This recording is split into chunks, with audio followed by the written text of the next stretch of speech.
And if the clerk could take the roll, please. Commissioner Look. Here. Commissioner Brastad. Here. Commissioner Kordiak. Commissioner Silveraja. Here. Commissioner West. Here. Commissioner Gamache. Here. Commissioner Schulte. Here. First item is tax claims and abatements. Is there a motion to approve? So moved. Is there a second? Second. Further discussion? Hearing none, roll call vote. Commissioner Brastad. Aye. Commissioner Kordiak. Commissioner Silveraja. Aye. Commissioner West. Aye. Commissioner Gamache. Aye. Commissioner Schulte. Aye. Commissioner Look. Aye. Motion carries. Next is review of checks issued from Finance and Central Services and from Human Services. Is there a motion to approve? So moved. Is there a second? Second. Further discussion? Hearing none, all those in favor signify by saying aye. Aye. Aye. All those opposed? Motion carries. Then we have approval of the minutes from our April 25th County Board meeting. Is there a motion to approve? So moved. Is there a second? Second. Any additions or corrections? Hearing none, all those in favor signify by saying aye. Aye. All those opposed? Carries. We have 4 items today under Chair's remarks. The first item, we are honored to have Judge Bethany Fountain Lindbergh with us again to give us a follow-up report. And let's see, I do see her there. Okay, a follow-up report on Anoka County Law Day 2017, which happened on April 28th at the Government Center in the courthouse. And the goal of the event was to make it easier for people to navigate the court system and provide general information about our justice system. Thank you so much for joining us today, and we're excited to hear the information you have to share about what happened that day. Thank you. I appreciate it. That was a very busy day down in the atrium and all throughout the courthouse and the government center.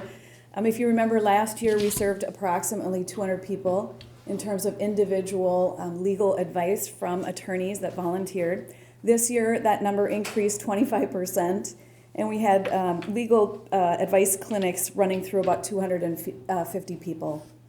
In addition, though, to those 250 people who actually sought legal advice, there were criminal cases running in 3 different courtrooms, including driver's license issues, gross misdemeanors, misdemeanors.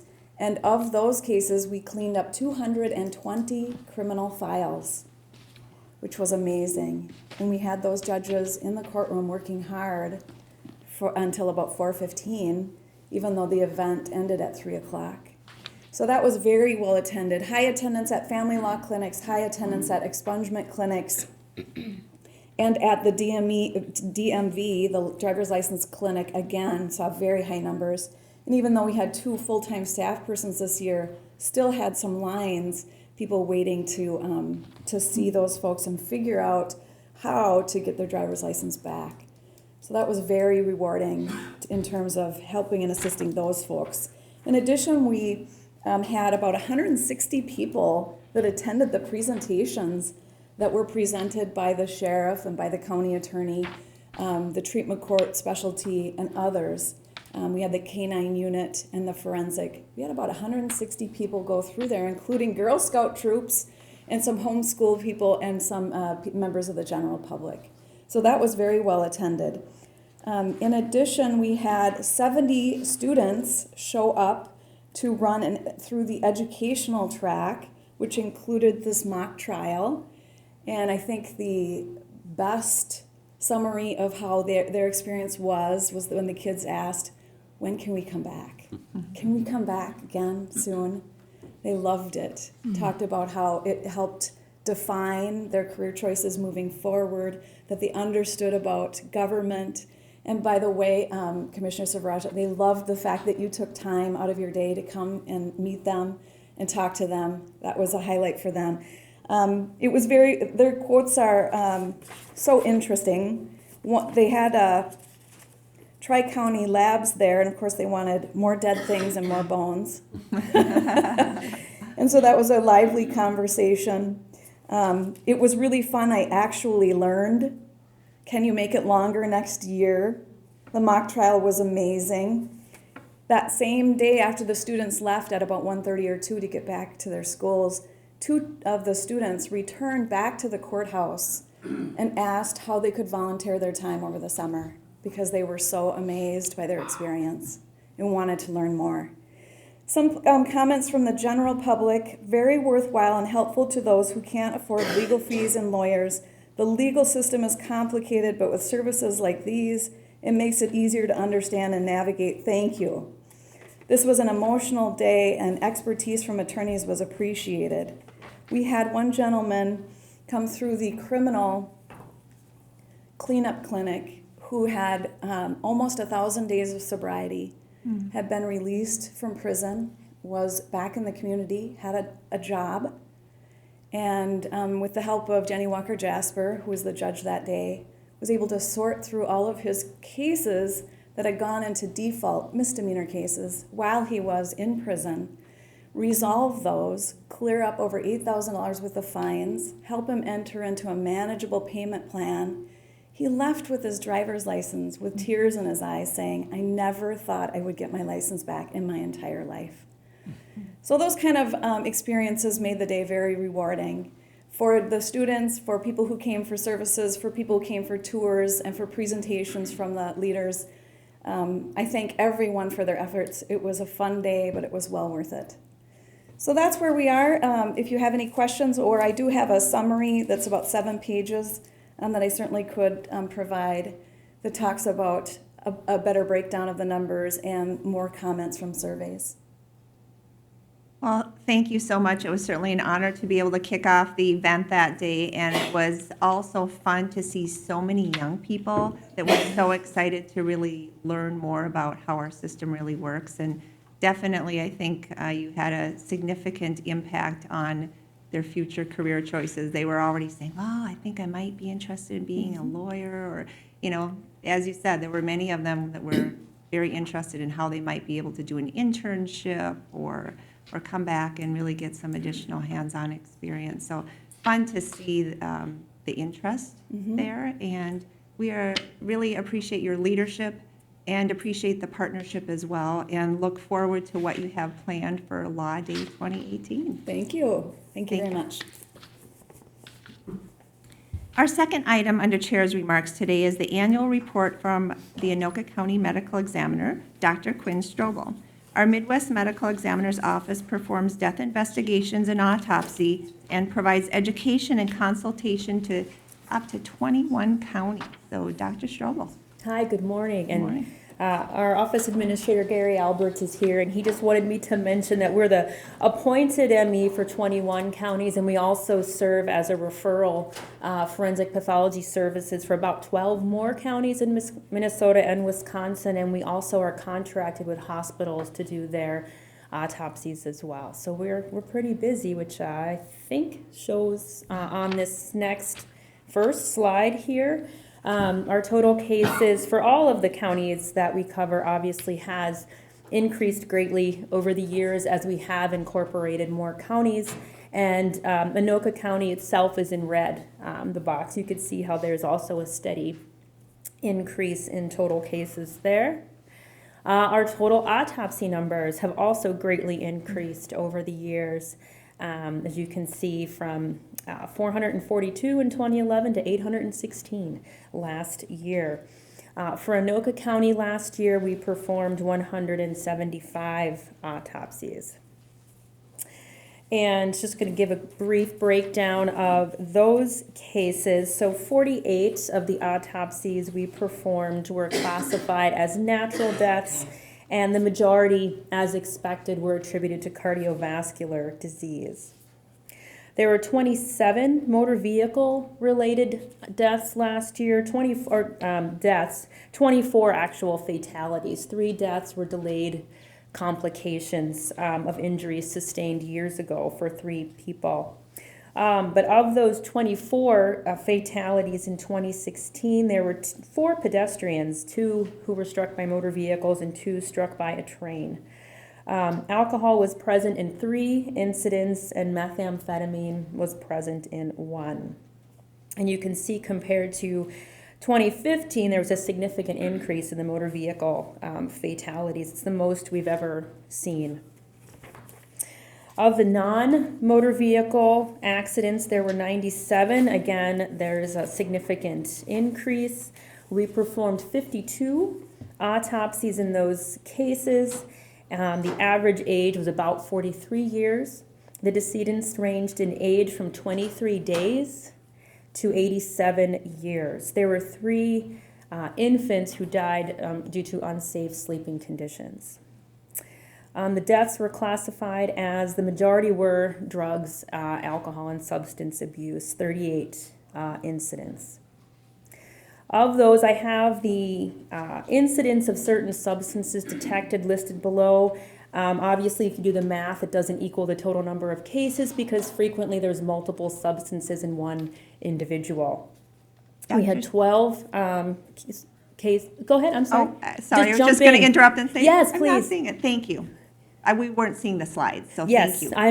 I didn't want to jump ahead of my. So there were 41 total substance abuse related deaths, and this is the accidental. These wouldn't be. I don't have the suicides classified in here, and then you can see that 12 were heroin related.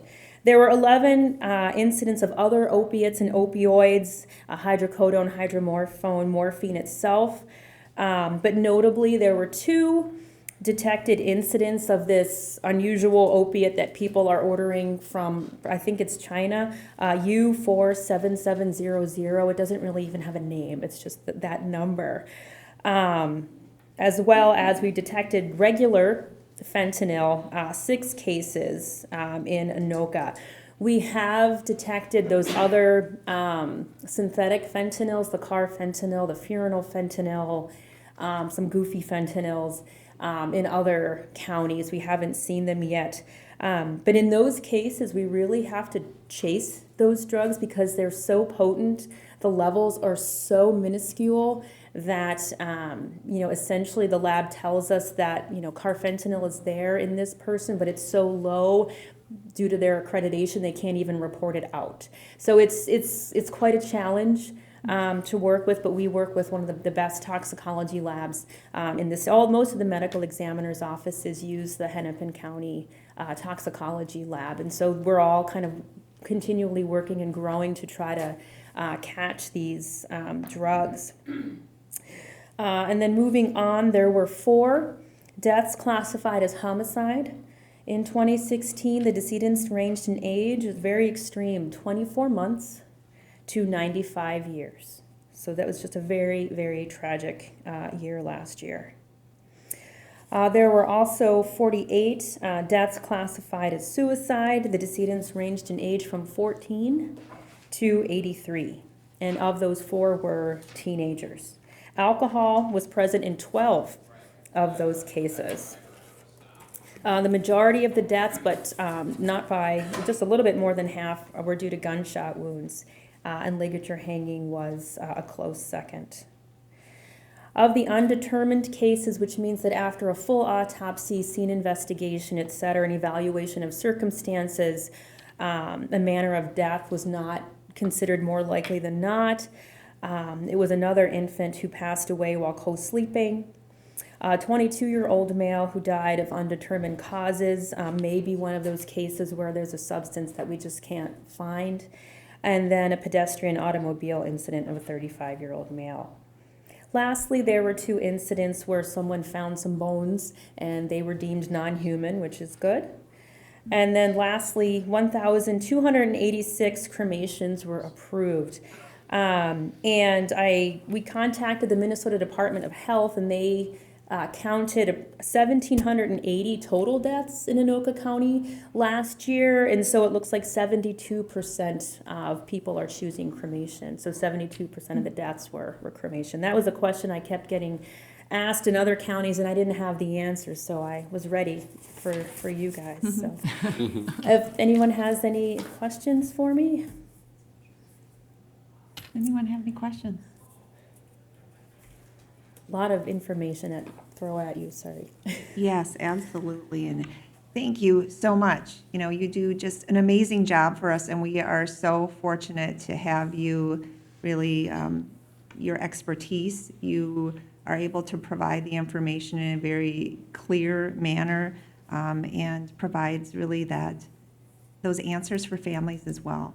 And so just appreciate, again, your professionalism and the great work that you and your team do Thank at you. the Midwest Medical Examiner's Office. Thank you. Madam Chair, I just wanted to, I wanted to thank you too because of the work that you do and you keep the privacy of the people that you work with, and we had a very big event about a year ago that the whole team, the whole department, the whole team just did a fantastic job because you were inundated, from what I understand, and yet it was done professionally and nothing really leaked out and there was no big controversies. So obviously you take your job very, very seriously and do a fantastic job. So thank you and thank you. everybody else. Yeah, we have a great team. We really pulled together. It was an amazing, we didn't have any preparation, in our job. We typically don't. And so it was just an amazing, everybody was on board and present and there. And we had such support from law enforcement as well, who were there for us to keep our office safe and everything. It was great. Yeah, thank you. All right. Yeah. Madam Chair, if I can, and our office has worked quite closely and very well with the medical examiner's office, but I certainly do appreciate the fact that even though they are a county department, they are completely independent, and they maintain their status as independent scientists whose credibility is often greatly enhanced by virtue of that fact. So I just appreciate the work that Dr. Strobel and all her staff do to help the criminal justice system. Just my hat's off to you. Great work. Great. Thank you again so much. Thank you. See you next year. Our next item under Chair's remarks is the opportunity to recognize the outstanding work of people who have some of the most difficult positions in public service. In 2016, there were nearly 208,000 calls for service to the sheriff's deputies and police officers in Anoka County. I'd like Commissioner Brastad to lead our recognition of our law enforcement officers. Thank you, Commissioner Sivaraja. Unless you've done it, it's hard to know and understand the demanding and dangerous nature of law enforcement officers. Police officers, sheriff deputies, they wear a uniform with honor, dedication, and integrity. These men and women provide a vital public service in Anoka County. Often, they are the first people we turn to in moments of danger and desperation. For that, we are very grateful. I'd like to ask Sheriff James Stewart to join us and say a few words. Sheriff?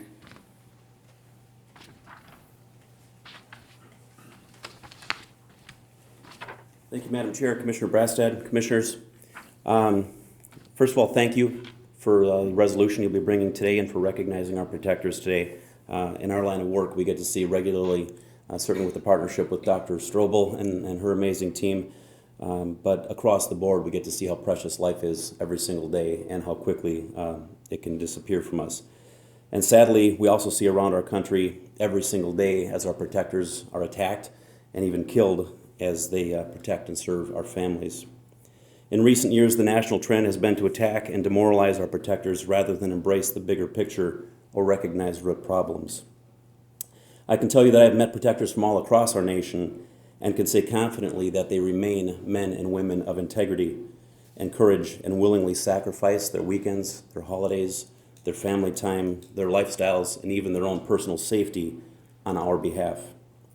In the Anoka County Sheriff's Office, our mission statement is to protect and serve the community in a manner that preserves the public trust. We greatly value that trust, and I'm fortunate to have inherited an office where the pursuit of professionalism and excellence has been ingrained in us and is always included embracing that public trust. We really cherish the opportunity to serve as ambassadors in our community. And I'm grateful for the hearts of our servants, and I thank you for recognizing them today. We've created another opportunity for us to recognize our protectors, and specifically those Anoka County law enforcement officers who have given their lives and made the ultimate sacrifice while serving us. On Wednesday, May 17th at noon, there will be a law enforcement memorial event held in the atrium at the Anoka County Government Center. And I invite each of you, as well as our public, to join us at this event and come together to say, we will remember their sacrifice. And I will close with a quick call to unity. In the Sheriff's Office, we have a motto, working together for positive change.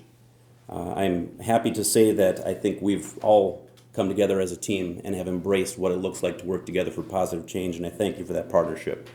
Today, I pray that our nation will heal and come together and invest into our collective futures rather than causing further division that our grandchildren will all have to live with. We all want what is best for our future, and it is only by working together that we can arrive safely at the finish line. Our protectors are not the enemy. In fact, they are the only thing remaining between us and the enemy. So I thank you again for the resolution recognizing their service and allowing me to speak today. Thank you. Thank you, Sheriff Stewart, and all the men and women in Anoka County law enforcement. You are crucial to the public safety of our community. Madam Chair, I would like to offer Resolution 2017-51, Resolution in Support and Appreciation of Law Enforcement in Anoka County, and I ask that my fellow commissioners join me in support. Okay. All those in favor signify by saying aye. Aye. All those opposed? Motion carries. Does anyone have any other comments at all? Madam Chair, I would just like to comment that law enforcement, whether it's the county sheriff or the police departments in our county, do one heck of a job in some really tough situations. It's all been said many times. But I want to urge the public to remember, just because you repost something on Facebook or like something or share something, that isn't really what supporting police departments and sheriffs is about. Supporting law enforcement is your daily activity, your daily attitude, and your comments to friends and family about law enforcement. Be positive, be respectful, and that's exactly how you'll be treated by law enforcement. Any other comments? If not, thank you, Commissioner Brassad and Commissioner Schulte. I'd like to invite, again, everyone, just a reminder, the Law Enforcement Memorial to honor and remember law enforcement officers who have lost their lives in the line of duty in Anoka County. The memorial, again, is Wednesday, May 17th at noon in the Government Center atrium. And if you've never been there, is truly a very moving ceremony. So again, would encourage and invite you to attend. Our final item today is to recognize the amazing success of the Blue Bike Challenge team. This competition is put on by Blue Cross and Blue Shield of Minnesota, and it's a way to promote health and raise money for a charity of our choosing. Last Wednesday, our team of 7 Anoka County employees pedaled stationary bikes for a total of, they totally surpassed what they did last year, 469 miles. Absolutely incredible. That averages out to about 67 miles per biker in 5.5 hours and put us 3rd amongst 9 teams. Absolutely incredible. So I think they deserve a round of applause.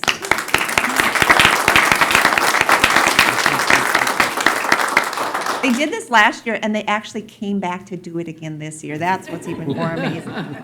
But in the social media engagement competition, our community really rallied. We took first place with 1,038 posts on Facebook, Instagram, and Twitter. And second place actually came in at like 579, so we crushed them. So it earned us $2,500 for our charity, Family Promise in Anoka County. And I'd like to invite our team bike leader, Corey Camp, to introduce his team and tell us more about the event. Corey? All right. Thank you, Madam Chair, Commissioners. Yes, it was a great event. This is my 2nd year of doing it, and yes, we do come back. You are a little sore afterwards, but let me start out by introducing the bike team. These guys rocked it. They worked very hard. I mean, it's a grueling event, but it's well worth it in the end. So I'm going to ask them to come up behind me, and I'll call their names. Start with Joel Johnson from Human Services, working in long-term support services.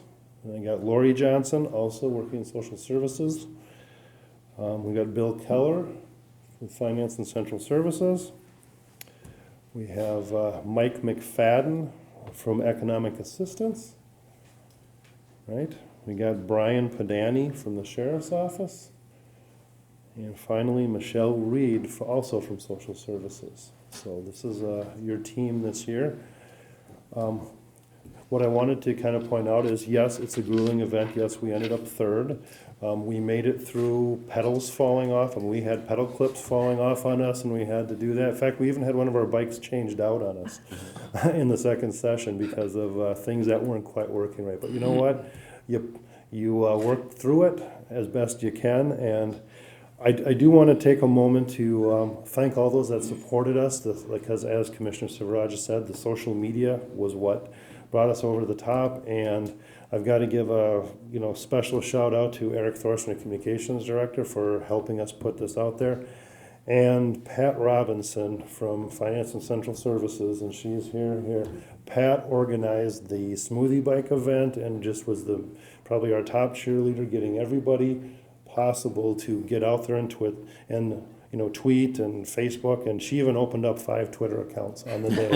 Okay, for people who had never done this before. So yeah, myself, I opened up a Twitter account, so I was able to do it right from and I'd never done that before, so I was doing it right from the bike.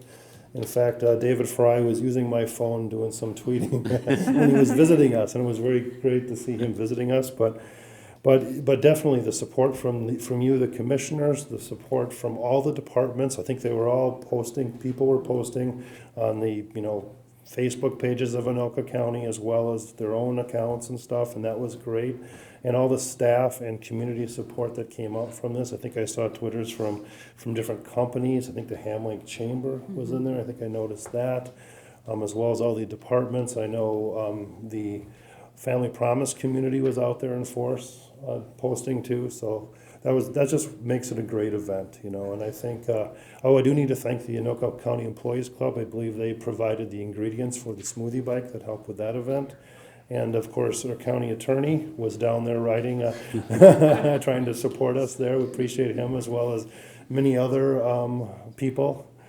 So appreciate all that. So with that, I think I'm going to turn it back over to you, Commissioner Silveraja, to introduce our Family Promise.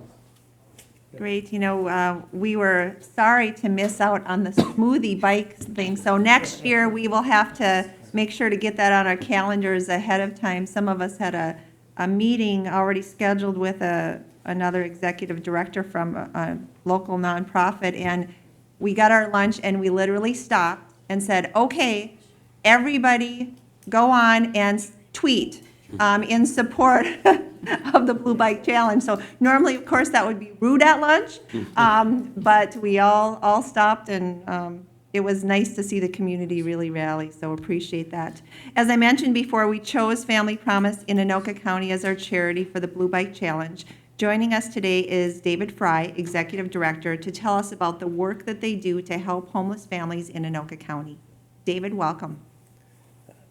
Commissioners, Madam Chair, thanks for giving us the opportunity to be a part of this event. It was really exciting to go down there in the morning and see all the excitement going on. I think that it was really appropriate, though, for our organization that it was the community support that really won this prize, because Family Promise in Anoka County is really a community response to the problem of homelessness, and to see the community come out in that way was such a beautiful thing for us as an organization. We've been around since 2010, using local congregations to provide the overnight accommodations and the meals for families that are experiencing homelessness, and helping families move from homelessness to housing independence in that time. This has been a great opportunity for us to expand our social media reach as well, as we're in the middle of also trying to grow as an organization. Besides helping families move from homelessness to housing independence, we're also working on a project now that will actually put families into homes of their own that they will own. And so that's a very exciting thing for us. It's a great timing to be able to do this with the county, with all the departments from all over the parts of the work that the county has done to be a part of that support. And also to know that so many of you are involved with congregations or in other ways to support us as an organization, either as volunteers or financially. We appreciate all of that. Family Promise, 80% of the work that we do is done by volunteers. It is, as I said, a community response to homelessness. And it's when a community comes together in these ways that we see special things happen. And we saw that with this Blue Bike Challenge. So that we felt that fit really well with our mission and our goal of being a part of this community and helping the community to move forward. So thank you again very much for the opportunity.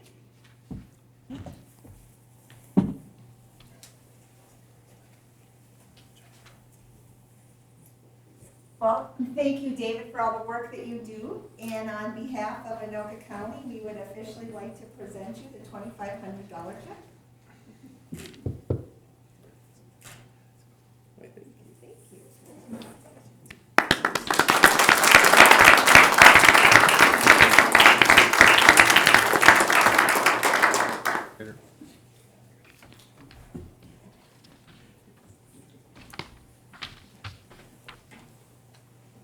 And thank you again to our amazing Blue Bike team. You rock.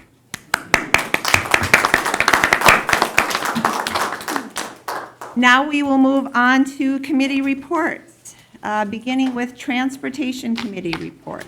Commissioner Schulte. Thank you, Madam Chair. Our committee did meet on Monday, May 1st, here in the Government Center at 9 o'clock. And we have 3 items for your consideration this morning in the Highway Division. The committee recommends approval of a resolution authorizing the acquisition of additional right-of-way for the realignment of County State Aid Highway 54, otherwise known as West Freeway Drive, located in the city of Columbus. And I'll offer the resolution. Is there further discussion? Hearing none, roll call vote. Commissioner Kordiak. Aye. Commissioner Silveraja. Aye. Commissioner West. Aye. Commissioner Gamache. Aye. Commissioner Schulte. Aye. Commissioner Look. Aye. Commissioner Brassad. Aye. Motion carries. Next item. Secondly, the committee recommends approval of a lease agreement with Outdoor Display Incorporated for the purpose of operating and maintaining the existing outdoor advertising structure, otherwise known as a billboard, located on county-owned property at 1500 Northdale Boulevard in the city of Coon Rapids. Is there a motion to approve? Is there a second? Second. Been moved and seconded. Further discussion? Hearing none, roll call vote. Commissioner Silveraja. Aye. Commissioner West. Aye. Commissioner Gamache. Aye. Commissioner Schulte. Aye. Commissioner Look. Aye. Commissioner Brassad. Aye. Commissioner Kordiak. Aye. Motion carries. Next item. Lastly, the committee recommends approval to enter into a joint powers agreement with the city of Anoka for the reconstruction of the signal at 7th Avenue and Grant Street in Anoka. Is there a motion to approve? I'll move it. Is there a second? Second. Further discussion? Madam Chair. Yes, Commissioner. I will just comment that this is a project that's been done for quite some time, and this is just finishing up the paperwork and getting the joint powers agreement signed with the city. Okay. Further discussion? Hearing none, roll call vote. Commissioner West. Aye. Commissioner Gamache. Aye. Commissioner Schulte. Aye. Commissioner Look. Aye. Commissioner Brassad. Aye. Commissioner Kordiak. Aye. Commissioner Silveraja. Aye. Motion carries. And Madam Chair, there's a number of informational items. Those of you that attend some of our transportation meetings know that when we're done with the actual action items, that's when the meeting really starts, and we go into hours of talking about informational items. So study those when you get a chance. That does not conclude my report because I'm going to move on to my chair's report now, if that's appropriate. Yes. We have one action item for you there, and that is I would recommend the award of a contract to North Valley Incorporated in the amount of $7,802,516.41 for our county-wide overlay program. Okay. Motion to approve? I would move that. And been moved and seconded. Further discussion? Madam Chair, Yes, I Commissioner. actually have a question for Mr. Fisher and probably for your edification as well.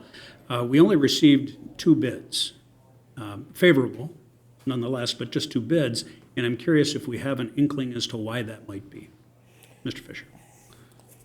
Madam Chair, Commissioner Schulte, County Board members, my name is Doug Fisher. I'm Transportation Division Manager and County Engineer. Actually, that was quite a surprise for me, because especially this time of year, when people are trying to load up on work early in the season, we would expect to get, at least a half dozen bids. Not quite sure why this was in this case, but again, like Commissioner Schulte, you mentioned, they were very good bids. They're below our estimate, and the difference between the 2 bids was less than 1% difference in bids. So that tells me that they both had very sharp pencils, and our plans and specs were very clear for them that they were bidding the same project. So we're hopeful that as the construction season continues and we have more biddings coming out, it'll still be favorable. Just takes one, but I am a little concerned at this time of year, especially, that we didn't get more bids at this time. So if I do find out any particular reason, I will inform the county board.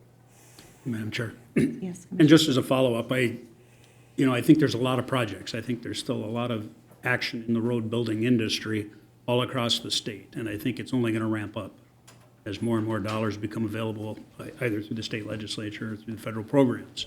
So for that reason, it's something that we should keep our eye on, make sure that we at least get to qualified bidders and reasonable prices. But I don't know that we have a lot of control over that other than making sure that we are easy to deal with, making sure that when a contractor comes here to bid, they know that in the end, they're getting paid and there's not a lot of hoops to jump through. So as long as we're doing that, I think that's all the control we have. With that, it does conclude my report, Madam Chair. Okay, roll call vote. Commissioner Gamache, Aye. Commissioner Schulte, Aye. Commissioner Look, Aye. Commissioner Brastad, Aye. Commissioner Kordiak. Aye. Commissioner Silveraja. Aye. Commissioner West. Aye. Motion carries. Now we'll move on to Information Technology Committee report. Commissioner Gamache. Thank you, Madam Chair. Before Doug leaves, I just wanted to make the comment that I noticed on on my Comcast television, if I'm watching something on demand and I pause it for a while, it goes to an odd screen with nice writing and beautiful pictures on it. But up in the right-hand corner, because of where I live, it tells me that there's a road closure on Anoka County 116. 116, yeah, of Bunker Lake Boulevard. So I'm assuming that we're doing that, and maybe it's coming from a different area of Anoka County, and somebody's putting that out there, but it's right on the television, and it's kind of a nice feature. If you get to that screen, you'll see, hey, that road's closed. So, Right. thank you for that. Well, Not sure who's doing it. Commissioner, thank you for mentioning that. I'm sure our folks in our public information office are always on top of that as well as everything else. But we do try to essentially flood the media markets. We do individual mailings, Twitter, anything we can to get out the notice, because especially Bunker Lake Boulevard, where there are going to be a lot of traffic staging changes, and so it is kind of a week by week thing. So we are trying to be exhaustive in our notification of that. So thank you for It's noticing good that. to see that we're and, using any possible communication we can Exactly. find. So, We are. Thank you. Thank you. For the Information Technology Committee met on May 1st. We don't have any action items, but we did have a number of informational items because the technology, IT here in the county is working diligently on a number of different projects. One of them that we did approve a purchase in the amount of $65,353.92 with Kodelsky Security. I'm not sure how they pronounce it exactly.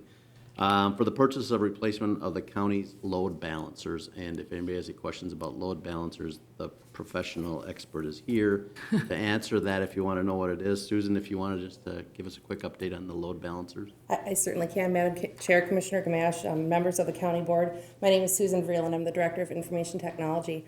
Over the last 6 or 7 years, we've seen, as you've heard before, an enormous increase in traffic applications and systems. We've implemented the load balancer technology at that time to basically, it's kind of like what Mr. Fisher does to manage his highway traffic. The load balancers manage all of that system traffic across close to 50 county locations. Those load balancers are in action 24 hours a day, 7 days a week. They've never let us down. They've really done a good job, but they're kind of on their own flat tires now. They're at the end of their life. We worked really diligently with purchasing to go out, find the best replacement, using a very similar technology, and now putting that into place to continue the management of all that data across all of our county locations. Thank you, Susan. We also had some discussion about a new application that we've put in place for the child abuse online application that can actually be used by someone online with their computers all the way down to their phones if they're reporting any kind of child abuse that's going on. We now have an application available for that. We also discussed the 2016 annual report, and I'm sure Susan can get a copy if anybody wants to look at it in detail. And of course, we couldn't have a meeting without talking about the unified communication system, which is moving along nicely, even though we found some issues with the library. Maybe we can talk a little bit about that. But they worked right through it on their security, I believe it was. But I'll let Susan wrap that up. We did, that is correct. So commissioners, are up to about a little under 400 users right now migrated to the new phone and unified communications system. We do run into challenges in some areas such as the library that have things like red phones and special analog lines for alarm systems, things that can't go away that we always need to keep in place. So we need to make sure we work around those very carefully. We worked to have those phones up and running by about 8 o'clock. We ran about 45 minutes behind. Maggie Snow and her team were really accommodating, worked with us well to make sure that happens. But we, of course, on the technology side, kind of do the panic with the watch. So we have had a couple little hiccups like that, but for the most part, it's been pretty seamless. We're getting ready to migrate Blaine Human Services next week. That's a little under 400 users. So that's our biggest all-at-once group to migrate so far. And then the week after that, we'll be looking at the government center. So our goal is to have all 2,000 users migrated by late summer. I'm pushing to make that as early in the late summer as possible, but we're hoping to wrap that up pretty quickly and get on to the next big project. So we're very excited. Appreciate the board's support on this. It's a big transition for our users, but we're having a lot of fun with it. And the network team is doing that while they still do what I call their day job. So I'm very pleased with the work they're doing. Thank you, Susan. Thank And you. that's my report. Thank you. And appreciate the great explanation. Susan's able to take very complicated things and explain it in a way that all of us can understand. So really appreciate that. That's helpful. We'll move on to Parks and Community Service Committee report. Commissioner Kordiak. Thank you, Madam Chair. I see Jeff Perry stepping forward, and he always embellishes the conversation for some of these topical items, so I seek his assistance. Item number 1 is regarding enter into a cooperative agreement with Great River Greening to work with us on behalf of projects that we would like to roll out in the Rum River Central Regional Park System, as well as the adjoining Cedar Creek Conservation Area. I think it's really got to do with vegetation that they're looking at, both removing and planting, and maybe, Jeff, you can kind of clarify what we're doing there. We've done a lot there and improved the area a lot, so what are we doing today? Madam Chair, members of the board, good morning. My name is Jeff Perry, Park Planning and Resources Manager for Anoka County. This is a grant opportunity for a very beneficial conservation project at Rum River Central Regional Park and the Cedar Creek Conservation Area. Essentially, it'll manage over 500 acres of invasive species that currently exist in primarily the woodland and the oak savanna habitats across these two park units. So essentially, crews will be dispatched to remove buckthorn, Siberian elm, Tatarian honeysuckle, etc. Get those invasive species out of there, do some replanting with native oaks and native fruit-bearing shrubs to enhance wildlife habitat on both of those particular park units. Okay, is there a motion to approve? I'll move it. Okay, it's been moved and seconded. Further discussion? Hearing none, roll call vote. Commissioner Schulte. Aye. Commissioner Look. Aye. Commissioner Brassad. Aye. Commissioner Kordiak. Aye. Commissioner Silveraja. Aye. Commissioner West. Aye. Commissioner Gamache. Aye. Motion carries. Next item. Thank you, Madam Chair. Item number 2, Anoka County would like to consider amending a license agreement with the Burlington Northern Santa Fe Railroad for the purpose of adding 2 additional temporary ground monitoring wells at roughly the vicinity of the Mississippi West Regional Park. I'm going to recall, and Jeff, maybe you can refresh my memory, but we really addressed a very similar proposal about a month or so ago on 2 other wells, as I recall. We're now today considering 2 additional wells that we'd like to have them amended. Obviously, the PCA is working with Burlington Northern to seek their response to a plume that happened some decades ago, and I guess they do not impede the park system, so I don't know that we have a real problem with that. And the committee found it acceptable, and I'm guessing that we might move in that direction. As we consider this, Jeff, can I ask this question? I'm remembering that we talked about 5 wells. We talked about temporary wells. These talk about 2 temporary wells. Do you remember that conversation? I kind of lose track of the 5 and the 2 temporary wells. Yeah, Madam Chair, Commissioner Kordiak, this proposed amendment is to install up to 5 temporary wells. The last amendment that came before the board was in February of 2017, and that was for 2 permanent monitoring wells. Since then, the MPCA, who oversees this project, has determined that there's not a need to put the permanent wells in. These temporary wells are drilled and the water sample is withdrawn and then backfilled the same day. So this is far less invasive as opposed to installing the permanent wells. So on the monitor, the red square rectangular area is the proposed area where up to 5 additional temporary monitoring wells will be installed. And again, as Commissioner Kordiak alluded to, there's no impact to park use or the recent Riverdale Extension project that came before the board last month. So very low-level invasive temporary well installation project here. And it essentially is monitoring the contaminated groundwater plume that's north of this area. Jeff, recognize your clarification. Should the language really of the motion be to install up to 5? That is correct. When more accurately, that's what I think the discussion at the committee meeting was. If I can, Madam Chair, I'd like to suggest that that language be to install up to 5 additional temporary ground wells, and I would move that item.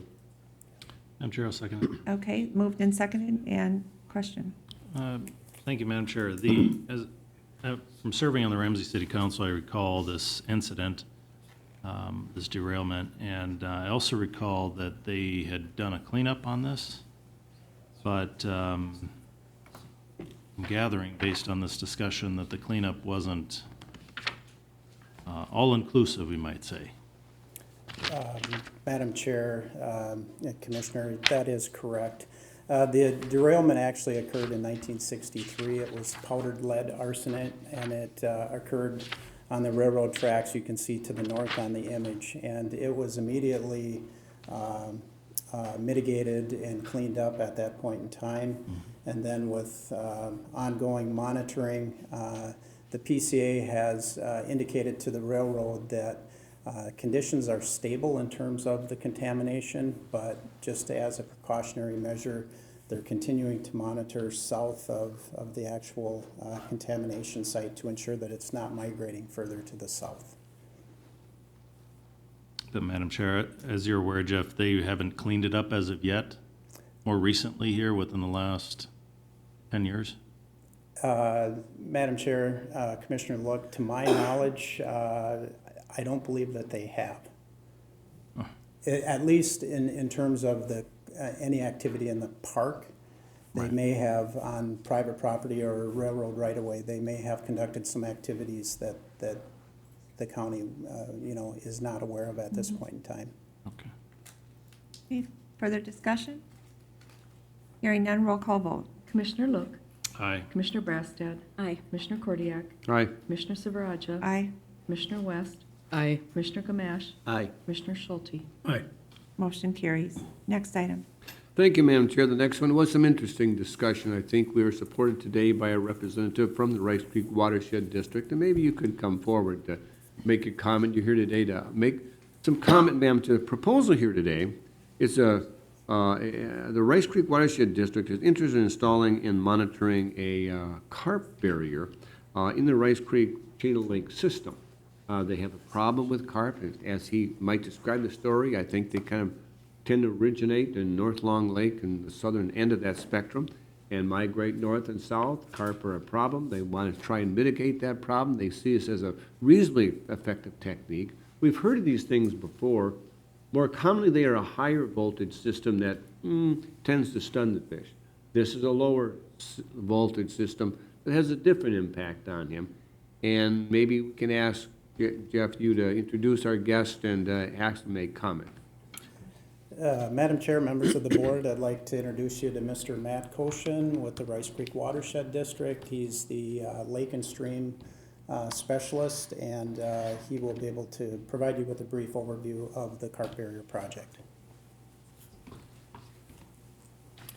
Madam Chair, Commissioners, thank you for having me. Yet what we're proposing to do here is to install a barrier that would prevent downstream movement of young of the year or small carp.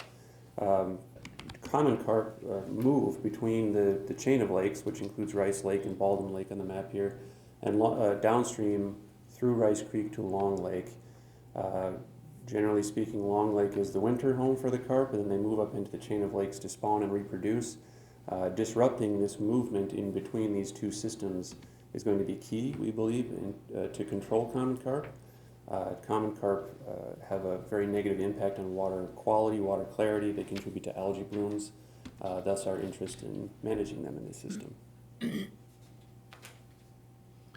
Madam Chair, I have about a 15-page description of how this process works, but while it's not a pilot, it's been done before. It's a pilot for them. They're interested in seeing how that works for them. They will supervise that, monitor that, and maybe one day be able to give us some indication as to how that process did.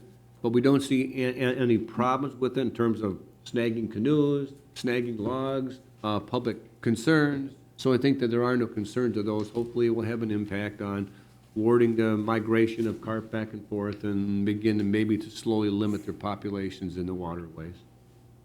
So I have a couple of questions related to this. First of all, so if you're putting the carp barrier, is it also a barrier to kayaks and other things going through there? Madam Chair, it will not be. Okay. In this case, we will be providing a portage for canoes and kayakers to go around it.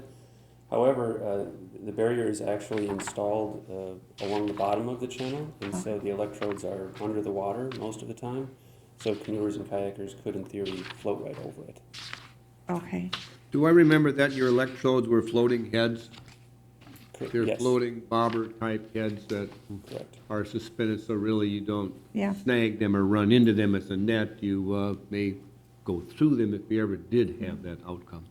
And my other question is, I know that some of the other work that has been done around some of these types of barriers for carp, they then have someone come in and essentially net and fish out the carp in order to reduce the population. Although that's been challenging because the DNR gives one person a permit and nobody else can go and actually harvest the crop, but yet they can choose, I'm not interested in harvesting from that particular lake, so it becomes a little bit of a problem. Just wondering, is that the intent then, is to have someone come in and harvest the carp once they're kind of on that one side of the barrier?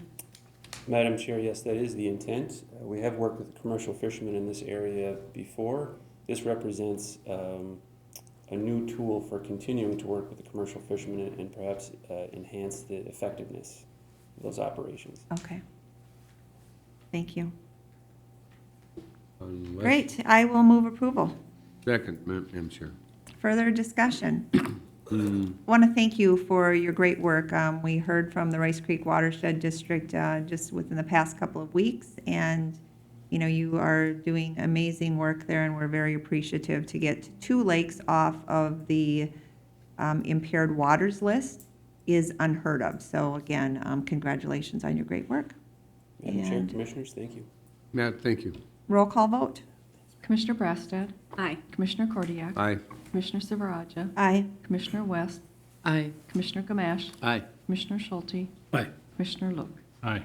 Motion carries. And next 2 items. Madam Chair, 2 items, they are somewhat related, but each of them are a gift made by families. They both are a memorial bench. One of them is located in the Rice Creek Chain of Lakes Parks Reserve. This is a $1,500 standard kind of a contribution for a basic standard bench, including appropriate markings in the back of that. And maybe we'll act on them separately. I will offer the resolution. Is there further discussion? Certainly very appreciative of the generosity of the family. And roll call vote. Commissioner Kordiak. Aye. Commissioner Silveraja. Aye. Commissioner West. Aye. Commissioner Gamache. Aye. Commissioner Schulte. Aye. Commissioner Look. Aye. Commissioner Brassad. Aye. Motion carries. And next item?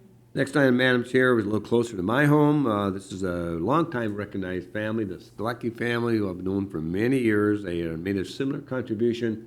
I'd like to offer the resolution. Okay, resolution's been offered by Commissioner Kordiak. Further discussion? Hearing none, roll call vote. Commissioner Silveraja. Aye. Commissioner West. Aye. Commissioner Gamache. Aye. Commissioner Schulte. Aye. Commissioner Look. Aye. Commissioner Brassad. Aye. Commissioner Kordiak. Aye. I'm sorry. I shut one up. Okay. Motion carries. And can I comment, Madam Chair, after having just done that, add to my notes there, that I think that there was the remaining items are for information purposes only. I will comment, though, that one of the things that we are working on that has been of some interest is to is to making the sewer and water connection at the Bunker Hills facility, which has been an ongoing problem. You recognize that we have been limited in our ability to serve water to our visitors at various fountains and things. And while the water works and we can use everything else, we see an interest finally in hooking up to water that maybe we should have done many years ago, and that project is underway. We are beginning it in terms of the engineering piece, and over time, you'll probably see it when we think about making that connection. I'll just go on the comment that we're doing the license on the Coon Rapids License Bureau Center. The 5-year renewal, that's a standard automatic agreement already. There's a brief note about considering adjusting the fees for the interest in the Anoka County Regional Parks. As I recall, they haven't been adjusted for roughly 10 years, and many of our partners in the region are going in that same direction, and we might tend to mimic what they're doing. And those were my only additional observations, Madam Chair. That concludes my report. Thank you. Now we'll move on to Property Records and Taxation Committee report. Commissioner Kordiak. Thank you, Madam Chair. Let me think. There were no action items coming from that last meeting, Madam Chair. Several information items, but they are, as you might notice, fairly straightforward. Okay, then we'll move on to Recycling and Resource Solutions Committee report. And once again, Commissioner Kordiak. Thank you, Madam Chair, and this is a project that kind of is in your backyard. I think that this board has had some discussions, as had the Recycling Committee, on the considerations about acquiring a piece of property. It's a property that the city of Lino Lakes, would be happy to have us acquire. It's available. It's well placed for us to consider relocating our compost activity. You remember that we have one site in Coon Rapids and one site that's in Lino Lakes. The site we're on tends to be small. It tends to be wet, it tends to flood, it tends to have its limitations, and we see this as a great opportunity to acquire a piece of parkland that's contiguous with our existing park system, that provides a much better opportunity for that, and so I think we're happy to move that forward. We've been working with the family. It's been kind of an interesting negotiations. Catherine Tim has been involved with that, with the back and forth discussions, but I think we finally reached an amicable conclusion regarding price and moving forward. So, Madam Chair, it's before us today. I will offer the resolution. Is there further discussion? Hearing none, roll call vote. Commissioner West. Aye. Commissioner Gamache. Aye. Commissioner Schulte. Aye. Commissioner Look. Aye. Commissioner Brassad. Aye. Commissioner Kordiak. Aye. Commissioner Silveraja. Aye. Motion carries. And Madam Chair, I ran out of agenda categories, so. When you're busy today.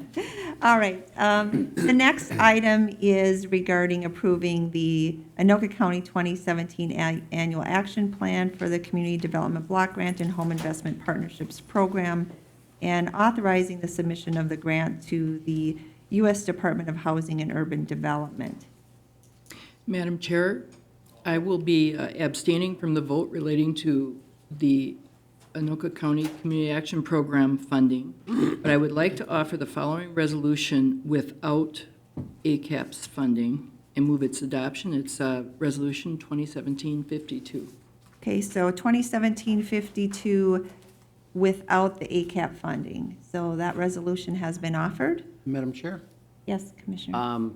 Recently, I was accepted to sit on the Stepping Stone Emergency Housing Board. And they are under the CDBG Public Services Activities portion of the contract. So I'm not exactly sure what I need to do.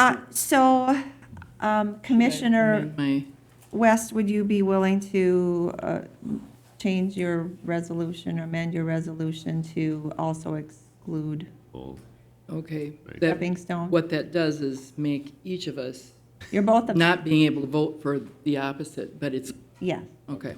I would I like think to that'd amend probably it be to the include, not including ACAP and stepping stone. Hey, very good, very good. Thank you. All right, thank you for alerting us to that, and, worthy cause. So, all right, any further discussion? Hearing none, roll call vote. Commissioner Gamache. Abstain. Abstain, thank you. Commissioner Schulte. Point of order, Madam Chair, I think because we're passing a resolution excluding both of those, both individuals can vote on this in the affirmative, and then when we come to their item. That's right. then they wouldn't vote. Yeah. Because this is the motion for all except those two, it should by all accounts be a unanimous vote of all seven. So I vote yes. Okay. And Commissioner Gamache? Yes. Commissioner Schulte, yes. Commissioner Look? Yes. Commissioner Brastad? Yes. Commissioner Kordiak? I'm totally. Yes, ma'am. Yeah, Commissioner Silveraja? yes. Commissioner West? I agree. Okay. So the resolution has been amended now. So now we will vote on the amended resolution, which is excluding ACAP and stepping stone. Okay? Roll call vote. Commissioner Schulte? Aye. Commissioner Look? Aye. Commissioner Brastad? Aye. Commissioner Kordiak? Aye. Commissioner Silveraja? Aye. Commissioner West? Aye. Commissioner Gamache? Aye. Aye. Okay? Madam Chair, Motion carries. Now, I would like to offer a resolution moving the ACAP portion of the public service agreement. okay, you're going to do one at a time? Yes. Okay. All right. That would be a I resolution. would like to offer the resolution. Okay, so the resolution has been offered for ACAP specifically. Okay? Further discussion? Hearing none, roll call vote. Commissioner Look? Aye. Commissioner Brastad? Aye. Commissioner Kordiak? Aye. Commissioner Silveraja? Aye. Commissioner West? Abstain. Commissioner Gamache? Aye. Commissioner Schulte? Aye. Okay? Madam Chair, Yes. I'd like to offer a resolution funding the Stepping Stone Emergency Housing Program as part of this agreement. Okay? So the stepping stone portion, resolution has been offered. Further discussion? Hearing none, roll call vote. Commissioner Brastad? Aye. Commissioner Kordiak? Aye. Commissioner Silveraja? Aye. Commissioner West? Aye. Commissioner Gamache? Abstain. Commissioner Schulte? Aye. Commissioner Look? Aye. Okay? Motion carries. Right, have we covered them all now? I think, yeah. I think so. All right. Very good. Thank you very much. Now we will move on to committee appointments. Consider appointing Matthew Herbst and Michael Kroon to the Coon Creek Watershed District for a 3-year term ending May 27, 2020. Is there a motion to approve? So moved. Is there a second? Second. Further discussion? Madam Chair, Commissioner? if I could comment, I was on the interview board for looking at all the candidates. We had a really good round of candidates. It was fantastic to see so much interest and people that are serious about our watershed district. And I would encourage those that interviewed, that each and every one of you did a fabulous job, and look forward to you staying involved in the process one way or another. And congratulate the two that have been accepted and look forward to working with them in the years to come. Okay, thank you. And thank you to those of you who served on that interview board. All right, all those in favor signify by saying aye. Aye. Aye. All those opposed? Motion carries. Is there anything else to come before the board? If not, meeting is adjourned.